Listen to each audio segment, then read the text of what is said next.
23 साला विंसा विल्कोविच का जहाज 33,000 फुट की बुलंदी पर बम का निशाना बनकर तबाह हो गया।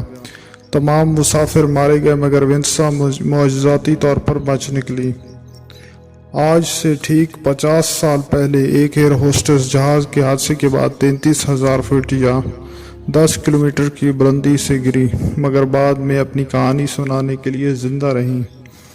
गिनीज बुक के मुताबिक आज तक किसी शख्स का सबसे ज़्यादा बुलंदी से बगैर पैराशूट के गिरकर जिंदा बच जाने का ये आलमी रिकॉर्ड है। हुआ यूं कि 26 जनवरी 1972 को JAT यूगोस्लाव एयरलाइन का जहाज डेनमार्क के दारुल हुकूमत कोपेनहेगन से सर्बिया के शहर बेलग्राद जा रहा था। जहाज में कुल 28 अफराद सवार थे, जबकि 23 साला विंसा विल्कोविच फ़ज़ाई मेज़बान के फ़राइज़ सरअंजाम दे रही थी। अब उसे इत्तेफाक कहिए या तकदीर का फेर कि उस दिन विंसा की ड्यूटी नहीं थी, लेकिन एयरलाइन ने विंसा नाम की एक और एयर होस्टेस से उनका नाम हल्त मल्त करके उन्हें फ़्लाइट पे भेज दिया।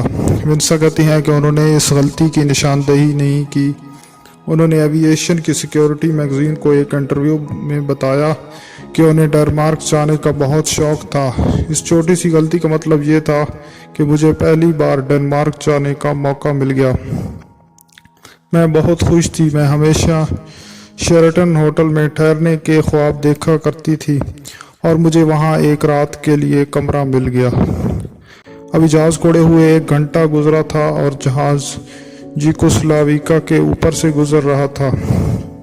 इसके सामान वाले हिस्से में एक ज़ोरदार धमाका हुआ, जिससे कॉकपिट जहाज़ के फ्यूज़ेलाज से अलग हो गया और पिछले हिस्से के भी 2 टुकड़े हो गए। इसके बाद क्या हुआ, विंसा का ज़हन इस बारे में बिल्कुल खाली है। उन्होंने 2008 में न्यूयॉर्क टाइम्स को एक इंटरव्यू में बताया कि वो मुसाफिरों के साथ बातचीत कर रही थी। इसके बाद उन्हें जब होश आया तो खुद को एक अस्पताल में पाया। अलबत्ता हादसे की तहकीकात करने वाले हुकाम के मुताबिक धमाके के बाद विंसा जहाज़ के पिछले हिस्से में थी। दुम वाला ये हिस्सा 33,000 फुट नीचे एक बर्फ से ढके एक पहाड़ी इलाके में गिरा। जहाज़ के टुकड़े आसमान से गिरते देखकर ब्रूनो होंड के नामी एक लकड़हारा मौके पर पहुंचा और उसने विंसा को जहाज़ के मलबे से निकाला। इस हादसे में बकिया तमाम 27 अफराद मौके पर ही जाँ बहक हो गए थे। इस हादसे में बकिया तमाम 27 अफराद मौके पर ही हलाक हो गए थे। इस हादसे की वजूहात का ठीक इल्म नहीं हो सका। अलबत्ता यूगोस्लाव के हुकाम के मुताबिक क्रोएशिया की कट्टर कौम परस्त तंजीम आतिशा के दहशतगर्दों ने जहाज़ में एक सूटकेस बम रखा था। विंसा इतनी बुलंदी से गिरने के बाद कैसे बची? लाइव साइंस नामी एक वेबसाइट के मुताबिक 10 किलोमीटर की बुलंदी से गिरने वाले शख्स को ज़मीन तक पहुंचने में तकरीबन 3 मिनट लगते हैं और इसकी रफ्तार 190 किलोमीटर के लगभग होती है। जहाज़ से गिरने वाले अफराद पर सिर्फ कशिश शकल ही अमल नहीं करती, बल्कि हवा भी असरअंदाज होती है। कई किलोमीटर की बुलंदी से गिरते हुए शख्स के अमूदी सफ़र में हवा का खासा अमल दखल होता है और बीच में कोई तेज़ झक्कड़ उसे उड़ाकर कहीं से कहीं ले जा सकता है और इसकी रफ्तार को भी कम कर सकता है।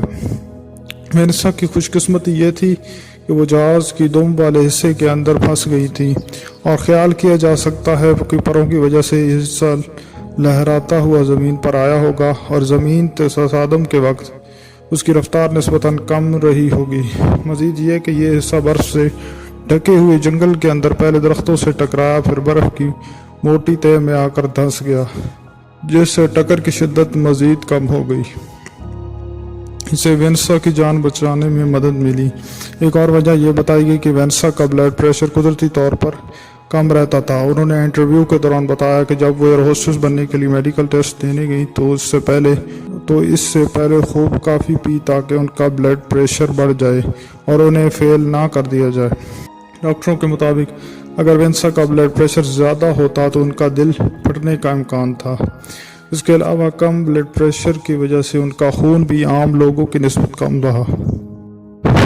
विंसा की जान ज़रूर बची, जिस्म नहीं। उन्हें इस हादसे के बाद मुतअद्दिद चोटें आईं और इनके इलाज के लिए उन्हें कई माह अस्पताल में गुजारने पड़े। वो कहती हैं कि सबसे ज़्यादा चोट दिमाग को आई।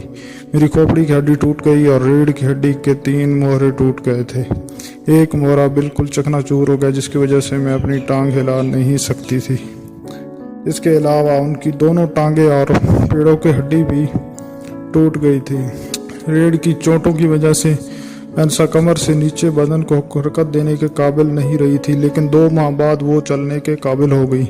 तो न्यूयॉर्क टाइम्स को बताया कि मैं टूट गई थी और डॉक्टरों ने मुझे दोबारा से जोड़ दिया। किसी को तवक्को नहीं थी कि मैं बच जाऊंगी। सबसे हैरतअंगेज़ बात यह है कि वैंसा को इस हादसे के बारे में कुछ याद नहीं। कहती हैं कि जब होश में आने के बाद उन्होंने अपने वालिदैन को अस्पताल में देखा तो हैरान होकर पूछा, आप यहाँ क्या कर रहे हैं? वो कहती हैं कि जब मुझे इलाज के लिए एक अस्पताल से दूसरे अस्पताल में जहाज़ के ज़रिए मुंतकिल किया जा रहा तो डॉक्टरों ने कहा कि वो मुझे इंजेक्शन देकर सुला देंगे ताकि जहाज़ पर सवार होकर मुझे खौफ महसूस ना हो। मैंने इनकार कर दिया। मैं दोबारा जहाज़ में सफ़र करने का सोच रही थी। याद रखें कि हादसे की कोई याद मेरे दिमाग में महफूज नहीं रही। मैं आज दिन तक जहाज़ में सफ़र करने से लुत्फ़ अंदोज़ होती हूँ और मुझे जहाज़ से बिल्कुल डर नहीं लगता। इस हादसे ने वैंसा को सेलिब्रिटी बना दिया। दुनिया भर के अखबारों ने ये खबर सुर्खियों के साथ शाया की। एक मल्टीनेशनल कंपनी ने उनके इलाज की जिम्मेदारी उठा ली। जब वो अपने मुल्क यूगोस्लाव लौटी तो उस वक्त के हुक्मरान मार्शल टेटो ने उन्हें एजाज़ से नवाजा। वैंसा ने यूगोस्लाव एयरलाइंस से दोबारा बतौर एयर होस्टेस जिम्मेदारियां संभालने की दरख्वास्त की, मगर हवाई कंपनी ने उन्हें ज़मीनी काम दे दिया। तो दोस्तों, उम्मीद है आज की ये वीडियो आपको बाकी वीडियोस की तरह पसंद आई होगी। वीडियो पसंद आई है तो ज़्यादा से ज़्यादा शेयर कीजिएगा। मैं आपसे मिलूंगा नेक्स्ट वीडियो में, तब तक के लिए इजाज़त दीजिएगा। अल्लाह हाफिज़।